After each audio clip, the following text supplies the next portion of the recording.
حاضرین، اللہ تبارک و تعالی کے فضل و کرم سے ہمارے صدر کا انتخاب بھی ہو چکا ہے۔ آئیے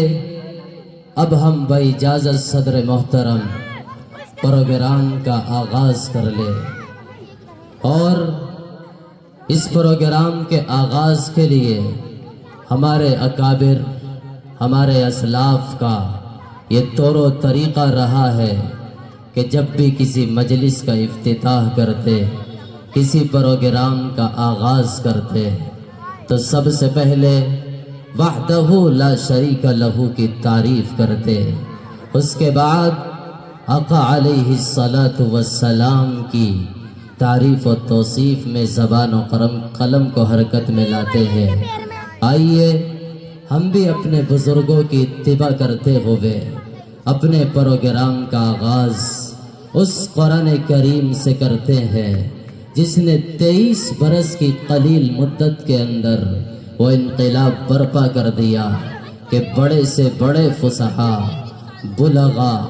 ادبا حیران و ششدر رہ گئے۔ جس قرآن نے عرب کے ان فصیح اور بلیغوں کو چیلنج کیا جو اپنے فصاحت کے چرچے کرتے تھے، جو اپنی بلاغت کے نغمے گاتے تھے، اللہ کے قرآن نے فَأْتُوا بِسُورَةٍ مِّن مِّثْلِهِ کا چیلنج کر کے زیر خاک کر دیا، کیونکہ اس قرآن کو اللہ تبارک و تعالی نے پیغمبر علیہ الصلاۃ والسلام کی ذات پہ نازل کیا ہے۔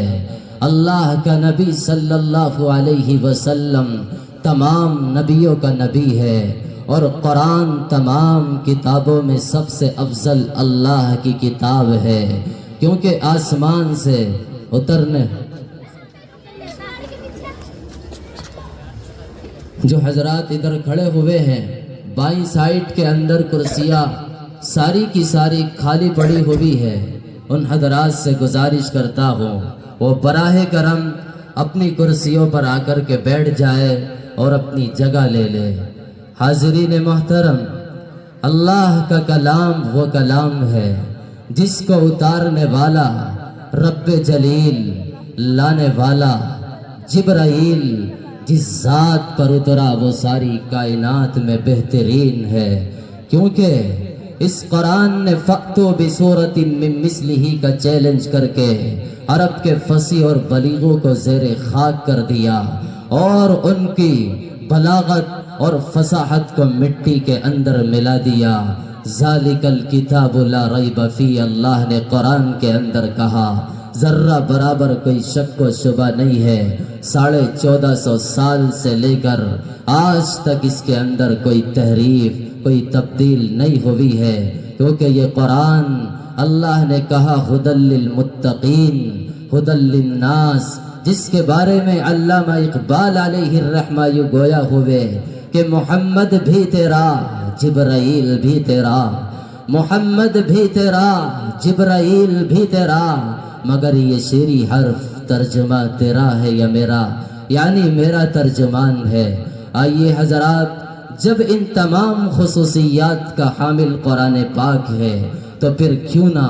ہم اپنی بزم کا آغاز اس قرآن کریم کی تلاوت سے کریں جس نے وحشت و جہالت کے اندھیروں میں علم عرفا کے دیے جلا دیے۔ اسی قرآن کریم کی تلاوت باسعادت کے لیے میں آواز دینا چاہوں گا اس قاری قرآن کو جو فن قرات کا کہنہ مشاق ہے، جو دلوں کو تڑپا دیتا ہے، روحوں کو مست بے خود اور آنکھوں کو آپ دیدہ کر دیتا ہے،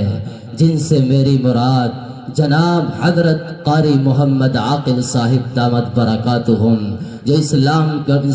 گڑھ کی سرزمین بجنور سے تعلق رکھتے ہیں۔ حضرت والا سے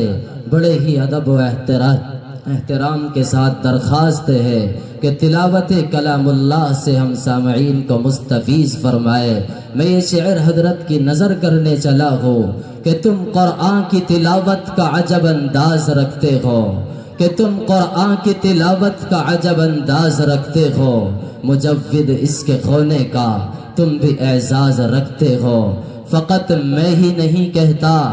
فقط میں ہی نہیں کہتا، زمانہ سارا کہتا ہے کہ تم فن قرات میں ہنسی پرواز رکھتے ہو۔ حضرت قاری محمد عاقل صاحب دامت برکاتہ ہٹا